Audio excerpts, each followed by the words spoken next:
Hello students, आज हम पढ़ने वाले हैं 9.3 exercise which is about your bar graph कि बार ग्राफ क्या होता है।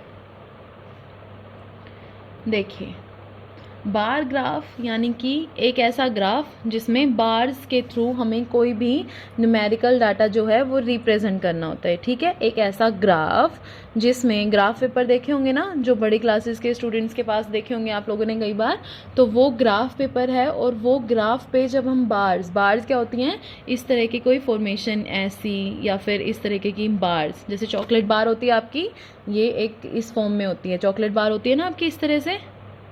तो इसी तरह से आपको ऐसे स्टिक्स लगा लगा के आपको कोई न्यूमेरिकल डाटा शो करना होता है किसी भी तरीके से, जो होता है वर्टिकली और हॉरिजेंटली शो। ठीक है, तो एक्चुअल में डेफिनेशन क्या होती है बार ग्राफ की कि विद द इक्वल विड्थ, जब हम इक्वल विड्थ के साथ, ठीक है, जब हमें भी कोई भी, जब हम किसी भी डाटा को रिप्रेजेंट करते हैं बार्स के थ्रू, और उन बार्स के अंदर जो डिफरेंस है, उनके बीच का गैप है, वो क्या होता है, इक्वल स्पेसिंग होती है। देखिए, अगर मैंने इसको यहाँ पे 1 सेंटीमीटर लिया है तो I have to take it also 1 centimetre, और अगर मैंने यहाँ पे इसको 0.5 सेंटीमीटर लिया है तो ये गैप भी मेरा 0.5 सेंटीमीटर होना चाहिए। This is my equal weight वाला जो मैं आपको कॉन्सेप्ट बता रही हूँ कि सबके बीच में इक्वल स्पेस होना चाहिए। और अगर हम जो बार खड़ा करा रहे हैं यहाँ पे, ऐसे बार को जब हम यहाँ पे रिप्रेजेंट कर रहे हैं किसी नंबर को बार के थ्रू, तो वो भी सेम ही स्पेस में हमें बनाना है। That means it is 1 centimetre, तो it has to be 1 centimetre also here.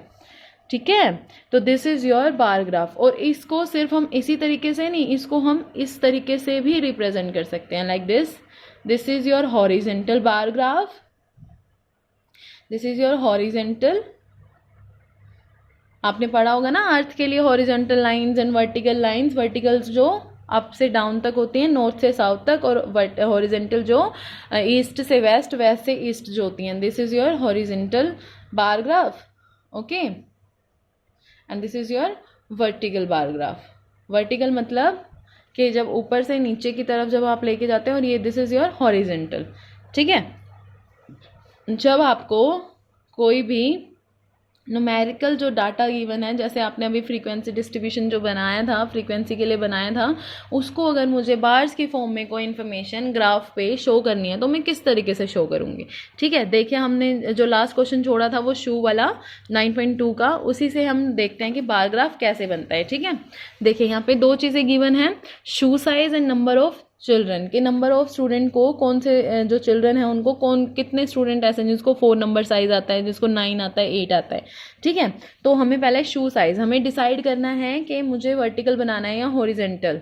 ठीक है, तो हम अभी वर्टिकल पढ़ेंगे, तो this is your vertical bar graph. ठीक है, हम वर्टिकल ग्राफ बनाने वाले हैं, तो हम एक साइड में लेंगे इसको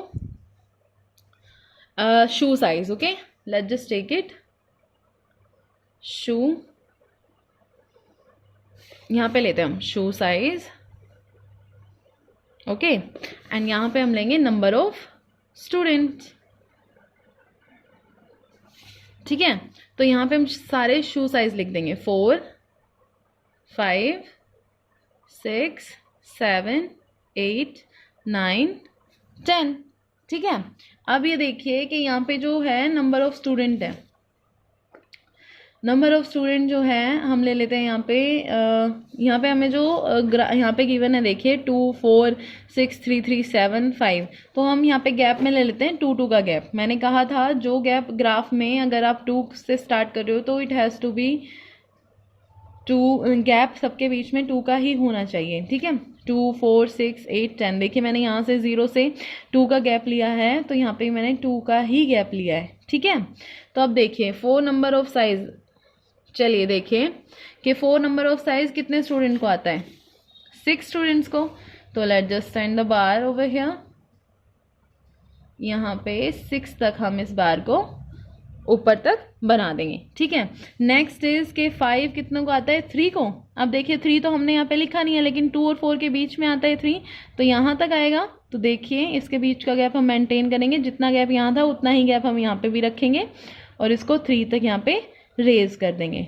ओके स्टूडेंट, नेक्स्ट इज 6 भी कितने को आता है, 3 को आता है। तो गैप को एग्जैक्टली मेंटेन करते हुए हम यहाँ पे बना देंगे। और नेक्स्ट इज 7 5 2 4 7 जो है वो 7 स्टूडेंट को आता है 7 नंबर, एंड 6 और 8 के बीच में आता है 7, तो this is 7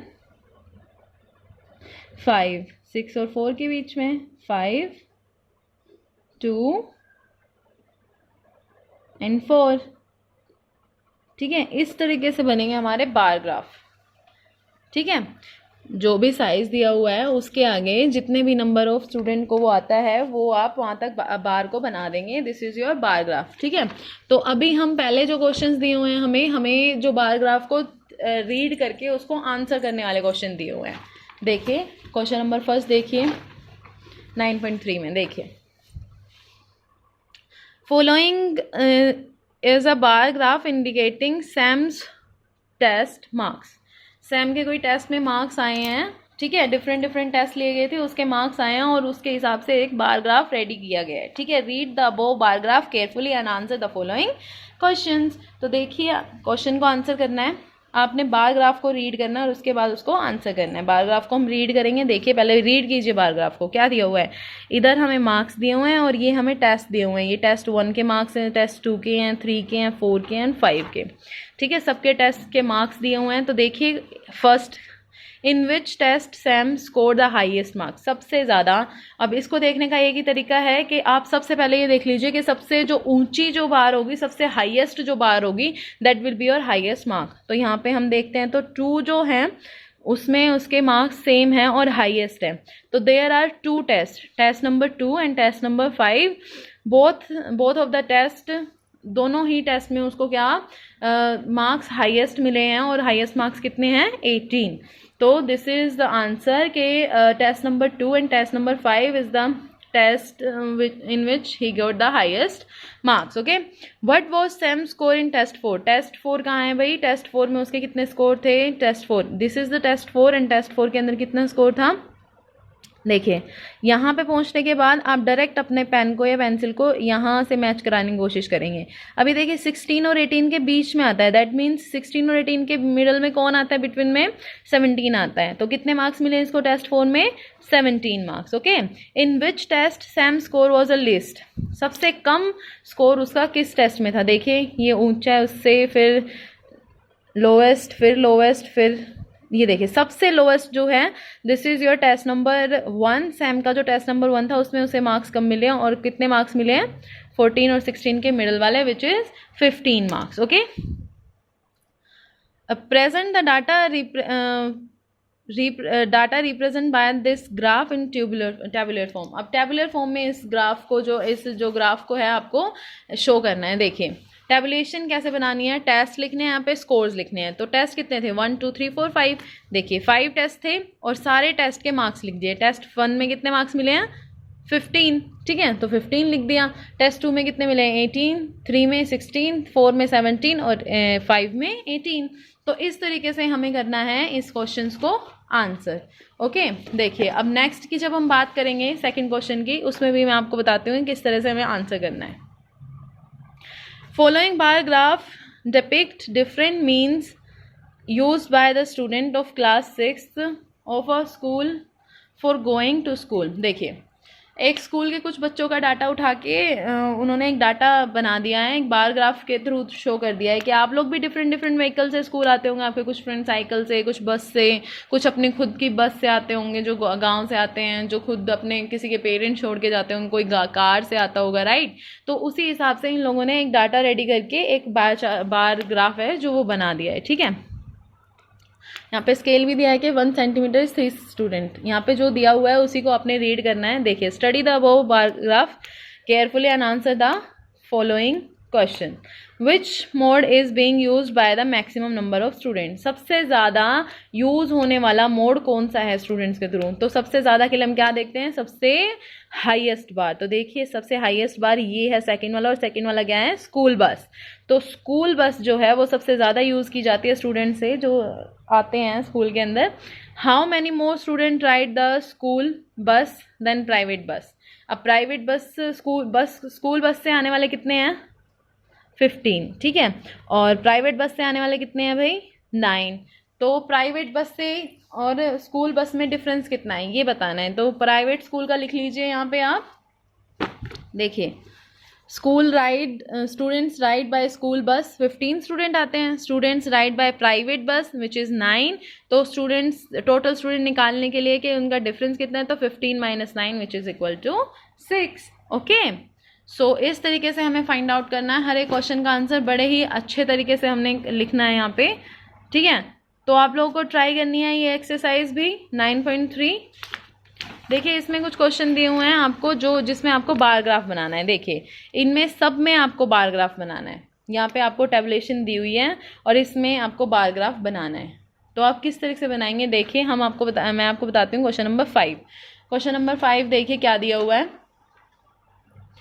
Following table gives the number of scooters manufactured by a company during the year 2000 to 2005। 2000 से 2005 तक जो है उन्होंने कुछ नंबर ऑफ स्टूडेंट एक कंपनी मैन्युफैक्चर करती है, उसमें सारे स्कूटर्स के बारे में लिखा है कि 2000 में कितने मैन्युफैक्चर हुए हैं, 2001 में कितने हुए हैं, ठीक है। सबसे पहला काम हमारा क्या होता है कि हमें स्केल डिसाइड करना होता है कि 1 सेंटीमीटर हम कितने इक्वल लेंगे। क्योंकि अगर हम 1 2 3 से शुरू करेंगे तो नोटबुक पे क्या, अगर मैं पूरी एक बड़ी स्लिप या रोल भी उठाऊं तो 7500 तक नहीं पहुंच पाऊंगी, राइट। तो मुझे क्या करना है, मुझे सबसे पहले यहाँ पे एक स्केल डिसाइड करना है, ठीक है। तो स्केल हम कैसे डिसाइड करेंगे, कुछ ऐसा स्केल जो बहुत इजी तरीके से इन सब के अंदर आ जाए। देखिए सबके पीछे जीरोज है और 5 भी आपको नज़र आ रहा है। तो हम क्या करते हैं कि यहाँ पे 3 जीरोज सब में कॉमन है, ठीक है। 3 जीरोज यहाँ पे 3 0, यहाँ पे 3 0, यहाँ पे 3 0, यहाँ पे 3 0। तो हम थाउजेंड्स में ले लेते हैं, ठीक है। देखिए ये सारे आपको 1000 से अबोव नज़र आ रहे हैं, तो हम इसको थाउजेंड्स में ही ले लेते हैं। और थाउजेंड्स में भी सब 5 की टेबल पे जाने वाले हैं। देखिए 75, 10, 15, 20, 175 एंड 225, ये सब के सब आपके जाने वाले हैं किस पे, 5 की टेबल पे। तो आप क्या करेंगे, इसको थाउजेंड्स में लेंगे और कितने थाउजेंड में लेंगे, 5000 में। देखिए हमने कैसे लिया यहाँ पे, देखिए मैंने यहाँ पे ऑलरेडी बार ग्राफ रेडी किया हुआ है। देखिए मैंने यहाँ पे स्केल लिया है already, I have written the scale is equal to 1 centimetre is equal to 5000 units, ठीक है। 5000 यूनिट, दैट मीन्स कि एक अगर मैं स्केल यहाँ पे बना रही हूँ 1 सेंटीमीटर का, तो मेरा होगा 5000 यूनिट। अगर मैं इसको पढ़ रही हूँ तो 5000, 10000, 15000, 20000 एंड 25000। ओके, ठीक है स्टूडेंट्स। तो इनके मिडल वाला आप समझ जाइए कितना होगा, ये 2500, ठीक है, 7500। इस तरीके से हम इसको देख लेंगे। देखिए अब हमें जो बार ग्राफ की जो बनाने के लिए जो टेबल दी हुई है उसको रीड करेंगे। तो 2000 में कितने हमें स्कूटर मैन्युफैक्चर किए हैं, 7500। अब 7500 जो है वो आता है 10,000 और 500 के बिल्कुल मिडल वाला पार्ट, ठीक है। क्योंकि 5000 से 2500 एक्स्ट्रा है और 10,000 से 2500 कम है, ठीक है। तो 2000 में कितने स्कूटर मैन्युफैक्चर है, 7500। तो मैंने यहाँ तक इस बार को रेज कर दिया। देखिए इक्वल स्पेसिंग, बिल्कुल बीच वाला स्पेस भी आपने इक्वल रखना और बार जो है वो भी आपने बिल्कुल सेम की सेम रखनी है, सेम गैप में रखनी है, ठीक है। अब 2001 में कितना था, 10,000। अब 10,000 के लिए रेज कीजिए, यहाँ है 10,000, तो आप यहाँ तक इस बार को रेज कर देंगे, ठीक है। अब नेक्स्ट में 2002 में 15, 2003 में 20 और 2004 में 17 जो है कहाँ आएगा, 15 और 20 के बीच में। देखिए 2002 में 15 था तो 15 तक रेज किया, 2003 में 20 था तो 20 तक रेज किया, 2004 में उसने 17,500 किया था, बनाए थे। तो वो किसके बीच में आते हैं बेटा, 15 और 20 के मिडल में, बिटवीन में आते हैं। तो हमने यहाँ तक इसको रेज किया और उसके बाद 2005 में 25,000 तक, ठीक है। सबसे पहला काम होता है हमारा, हमें इसका स्केल डिसाइड करना होता है और स्केल डिसाइड करने के बाद बिल्कुल इजी हो जाता है आपको कोई भी बार ग्राफ रेडी करना। Okay, so this was your exercise 9.3। Please try कीजिएगा और कोई भी प्रॉब्लम है तो please ask me. Okay students, thank you.